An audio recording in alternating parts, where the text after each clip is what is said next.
Hey everybody, welcome back to True North VR. Today we're checking out the facial interface with fan made by KKCOBVR. This is for your MetaQuest 3 headset. It retails for $46 on their website. I'll link that below for you. This one I'm going to unbox it, I will assemble it, show you how to use it, and of course give you my review. Let's jump into this one. Okay, so in the box we have our facial interface, we have our USB-C to USB-C charging cable, and we have a top head strap. If you're interested in using it, they've added that on there as well, but most head straps will have something that is already on there for you.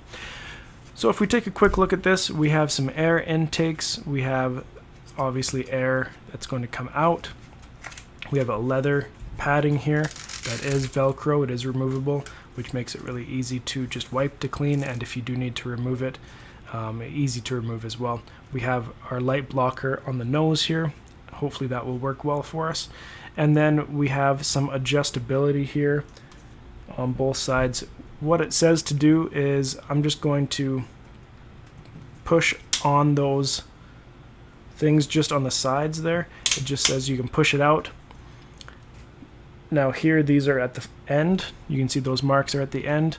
Now if I push on the bottom of these right here on both sides, I'm going to do it here as well, I can bring this back in. And now you can see that these are back, these are back to the start. So you can adjust those depending on the distance that you need for your interface. I'm assuming I'm going to need a little bit of distance because I do use prescription lens inserts. On the top here we got our power button. If we press it once, we had one beep and I can feel some air coming out. That's the leisure mode is what they say. If I press it again, another little beep. Maybe you can hear that. That's probably really loud now. But the air is a bit more intense. That's their mode for more air to come out. If you're doing some more intense games, press it again. Longer beep, and that turns it off.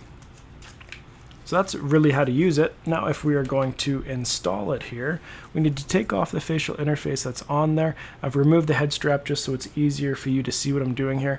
Interfaces are held on by 4 clips. Kind of 2 on the top side and 2 on the bottom side there.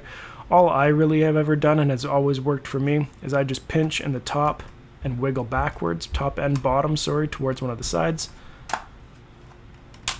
There we go. And it should pop off there. If it is the first time taking it off, it will be a little bit stiffer to take off. You're going to line up the facial interface there. Push it in there, you could hear 2 clips, and if you want to make sure it's on there, give it a little tug. That's good to go, it's on there. Then you can put the head strap back on and go and use it. So I'm going to go and use it, test out the light leakage, test out how the fan feels, and come back and give you my review. Okay, so I've had a chance to use it. Let's give it a little bit of a review here. Overall design, I found it actually quite comfortable. There's some facial interfaces I've used that the padding just isn't working, things just don't fit right. But this one fit quite nicely on my face. I know every face is different, but for me it worked out good. The padding is nice and soft. It's that leather material. Velcro on so you can easily adjust it if you need to slightly. Really easy to clean as well. The light blocker, the nose light blocker on the bottom, it did block out the majority of the light, but some light still was coming in for me. But again, everybody's face shape is a little bit different, so it's not going to be perfect for everyone. But it did block out the majority, and there wasn't any other light leakage from any other spot on this one for me. I do like that you can adjust the distance very easily with these tabs here. There was those 3 that I mentioned before. I did end up using the second one because I do have lens inserts, but it can extend another one out as well, depending on, again, your face shape and what you might need.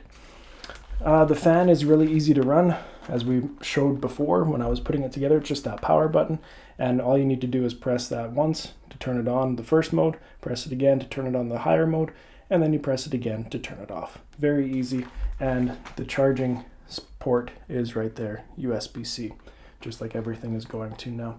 One thing I did want to mention is I've had some followers ask about what happens if the little bar on the top of their headset where the head strap usually goes into, what happens if it breaks? Like, what can they do? This facial interface is actually an option for you because it has it includes their own little bar on top here that a head strap like this can then tie into. So I'm not actually, this goes over top of the one that's actually there. So if you did happen to break yours, or you're looking for an alternate option, this facial interface will give you that option. Now let's talk about the efficiency of the fan.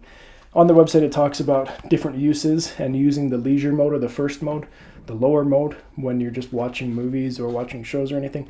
I tried that, and to be honest, I found it a little bit unnecessary. If I'm just sitting there watching a show or something, I'm not sweating. I don't need air going on my face.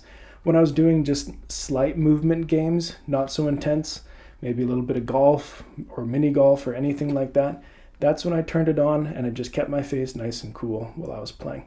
When I did some workout games with it, that's when I would turn it up to the higher mode, and I found that it did keep, obviously, the front of my face sweat free, but I was still sweating where the padding was touching my face. And I did use the K4 Duo here. That's more of an elite strap style, because I didn't want the facial interface not resting on my face when I was testing it. And so this is with an elite strap style that I did test it with. However, it kept the sweat from dripping down my face, and it kept my face that was inside of the headset dry, and it saved those lenses from fogging up as well, which is a huge thing when you're working out. You don't want those lenses to fog up, and it did its job at keeping that from happening. And so overall, like, I'm quite happy with it, and it is something I'll continue to use when I'm doing workout ones. I've tried the KKCOBVR S3 Pro, and maybe with their new interface it's working a bit better, but those fans were not efficient at all, in my opinion. This you could actually feel on your face, and it worked better at defogging things as well. Price point, we're looking at $46 on their website. I will link where you can find that, but also make sure you check out Amazon, because sometimes Amazon has sales that make it cheaper than their website as well. The only thing I would maybe suggest to improve on something like this is just to include more types of padding here. Some other ones include, that breathable mesh fabric. Those are really nice. Those are actually my favorite. That's why I'm saying this. But other than that, it's a really solid head facial interface, and I'm impressed with it. If you have any questions, make sure to let me know. Thank you for watching this one. We'll see you next time here on True North VR.